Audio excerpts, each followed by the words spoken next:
Good afternoon students. इस video के द्वारा हम लोग मे का अनुवाद हिंदी से अंग्रेजी में कैसे करते हैं इसके विषय में जानकारी प्राप्त करेंगे। मे का अनुवाद अंग्रेजी में करने के लिए विभिन्न प्रकार के प्रीपोजिशंस का प्रयोग करना पड़ता है। जैसे जैसे मे का भाव व्यक्त होता है, मे से बहुत सारे भाव व्यक्त होते हैं, उसी के अनुसार बहुत से प्रीपोजिशन जैसे at, in, into, within, between, among, on, for, during, to, by, about, of या इन्फिनिटिव, इनके द्वारा हिंदी में दिए गए मे का भाव व्यक्त कर लिया जाता है। यानी इतने सारे प्रीपोजिशंस आपने देखा, एट है, इन है, इनटू है, within, between, among, on, for, during, to, by, about, of और इन्फिनिटिव के द्वारा हिंदी के मे का भाव इंग्लिश में व्यक्त किया जाता है। कैसे प्रयोग करते हैं, किन किन वाक्यों में क्या क्या प्रयोग किया जाता है, इसके पहले वाले वीडियोस के अंतर्गत शो कर दिया गया है। यहाँ उसके विषय में नोट है, कुछ विशिष्ट बातें हैं जिसके विषय में समझाया गया है। जैसे नोट नंबर 1, मैंने यह गाय 30,000 रुपए में खरीदी।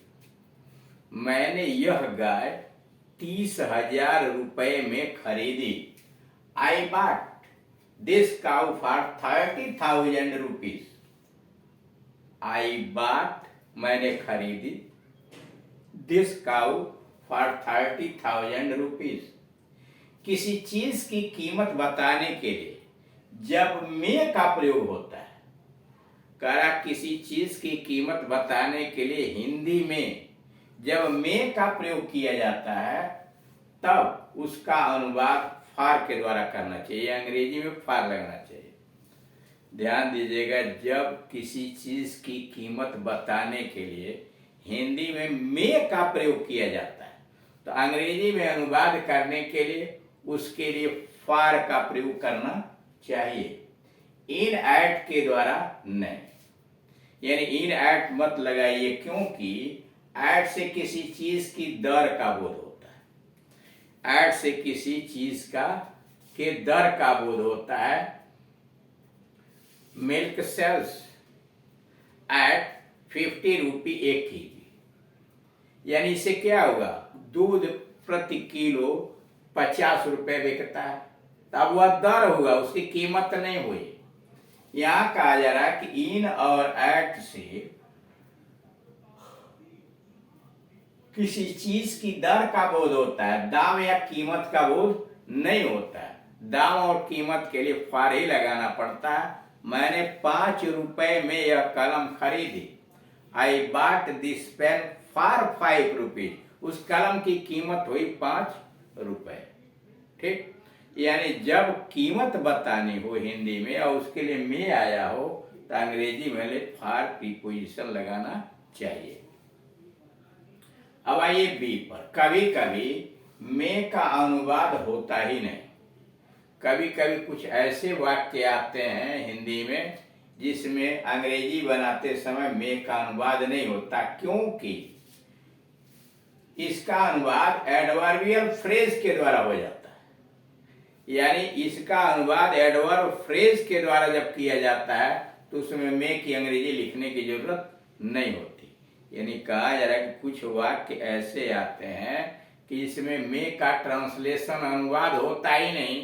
क्यों ऐसा इसलिए नहीं होता, क्योंकि उसमें एडवर्ब फ्रेज का प्रयोग होता है। यानी इसका प्रयोग एडवर्ब फ्रेज के द्वारा हो जाता है। जैसे आजकल फर्स्ट क्लास में सफर करना खतरे से खाली नहीं। आजकल फर्स्ट क्लास में सफर करना खतरे से खाली नहीं। These days it is not safe. These days it is not safe to travel fast. देख रहे हैं इन्फिनिटिव आया हुआ ना, उसी को संकेत किया गया है। These days it is not safe to travel fast. शिक्षक सेकेंड क्लास में सफर करते हैं।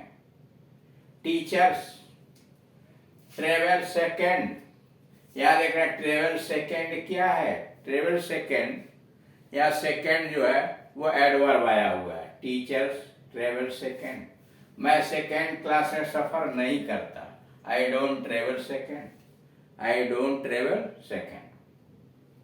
इन वाक्यों में मे के लिए इन, बाई आदि किसी प्रीपोजिशन का प्रयोग नहीं हुआ। इन वाक्यों में मे के लिए इन, एट, बाई इत्यादि किसी प्रीपोजिशन का प्रयोग नहीं हुआ है और होना भी नहीं चाहिए, और होना भी नहीं चाहिए। कारण यह है कि अंग्रेजी भाषा की एक विशेष प्रणाली है। क्यों नहीं हुआ? तो अंग्रेजी भाषा की एक विशेष प्रणाली है, जैसी सभी भाषाओं की होती है। सभी भाषाओं की अपनी अपनी प्रणाली होती है और उस प्रणाली का आदर करना ही पड़ता है। यानी जिस भी भाषा का जो प्रणाली है उसका आदर करना ही पड़ता है। इन वाक्यों को जरा देखिए, मैं उससे सुबह में मिलूंगा, मैं उससे सुबह में मिलूंगा, I will see him in the morning, मैं उससे सुबह में मिलूंगा, I will see him in the morning, मैं उससे सुबह में मिलूंगा, I will see him in the morning. अब जरा उसका दूसरा वाक्य देखिए, मैं उसे आज सुबह में मिलूंगा, मैं उससे आज सुबह में मिलूंगा, I will see him this morning, मैं उससे आज सुबह मिलूंगा, I will see him this morning. अब जरा यहाँ दोनों वाक्यों में ध्यान दीजिए, पहले वाक्य में इन लगा हुआ है मे के लिए, इन द मॉर्निंग, जबकि दूसरे वाक्य में इन नहीं लगा है, I will see him this morning लगा है। यहाँ हिंदी के दोनों ही वाक्यों में मे का प्रयोग हुआ है, यानी हिंदी में दोनों वाक्यों में मे आया हुआ है। पहला वाक्य आया है मैं उससे सुबह में मिलूंगा, और दूसरा आया मैं उसे आज सुबह में मिलूंगा, दोनों में मे आया है। पहले वाक्य के अनुवाद में मे के लिए इन आया है, यानी पहले वाक्य के अनुवाद में मैं उससे सुबह में मिलूंगा, I will see him in the morning, यहाँ इन आया हुआ है। पर दूसरे वाक्य में मे के लिए किसी प्रीपोजिशन का प्रयोग नहीं किया गया, लेकिन इस वाक्य में मे के लिए कोई प्रीपोजिशन नहीं आया है। ध्यान दीजिएगा, पहले वाले में इन आया है, लेकिन इस वाक्य में जब अनुवाद किया गया है तो मे की कोई अंग्रेजी नहीं आई हुई है। कारण यह है कि दिस मॉर्निंग एक एडवर्बियल फ्रेज का काम करता है। कारण यह है कि दिस मॉर्निंग एक एडवर्बियल फ्रेज का काम करता है, और इसलिए इसके साथ किसी प्रीपोजिशन का प्रयोग नहीं होता। दिस मॉर्निंग एक एडवर्बियल फ्रेज का काम करता है, इसीलिए इसके साथ किसी प्रीपोजिशन की जरूरत नहीं पड़ती। अब आइए से का अनुवाद।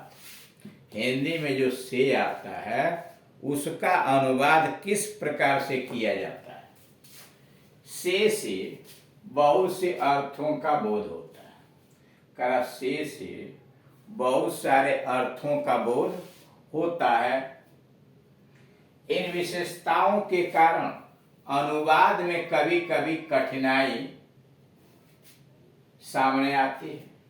करा चूंकि हिंदी में से बहुत से अर्थों का बोध होता है, इसलिए इन विशेषताओं के कारण अनुवाद में कभी कभी हमारे सामने कठिनाई उत्पन्न हो जाती है। इसलिए इस पर विस्तार पूर्वक विचार करना आवश्यक हो जाता है कि इस पर विस्तार पूर्वक विचार किया जाए। से का प्रयोग कहा जा रहा है कि से का प्रयोग कई अर्थों में होता है। से का प्रयोग कई अर्थों में होता है, और इसलिए इसका अनुवाद भिन्न भिन्न प्रीपोजिशंस के द्वारा होता है। से का अनुवाद विभिन्न अर्थों में होता है, कई अर्थों में होता है, इसलिए इसका अनुवाद भिन्न भिन्न प्रीपोजिशंस के द्वारा किया जाता है। फ्रॉम, जैसे फ्रॉम से, फ्रॉम का मतलब भी से होता है, बाई भी से के लिए आता है, विथ भी से के लिए आता है, इन भी आता है, on, at, since, for, of O double F, then, through, behind, to, would rather, had better.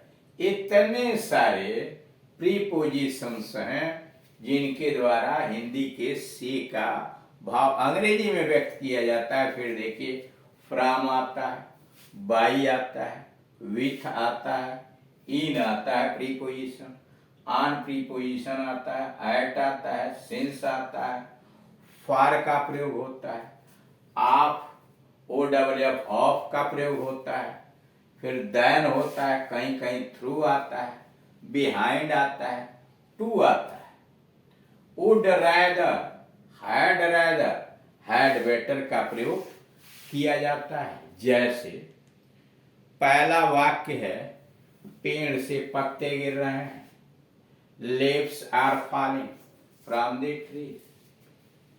पेड़ से पत्ते गिर रहे हैं, leaves are falling from the tree. Patna इस शहर से बहुत दूर है, पटना इस शहर से बहुत दूर है। Patna is very far from this place, Patna is very far from this place. वह सुबह से शाम तक काम करता है, वह सुबह से शाम तक काम करता है। He works from morning to evening, he works from morning to evening। तो इस प्रकार से आप देख रहे हैं कि कुछ विभक्तियों के प्रयोग में विशेष सावधानी बरतनी पड़ती है। इस वीडियो में मे का और से का प्रयोग किस प्रकार से हिंदी से अंग्रेजी में करते हैं इसके विषय में जानकारी दी गई। से संबंधित प्रयोग अगले वाले वीडियोस के अंतर्गत कंप्लीट किए जाएंगे। Thank you.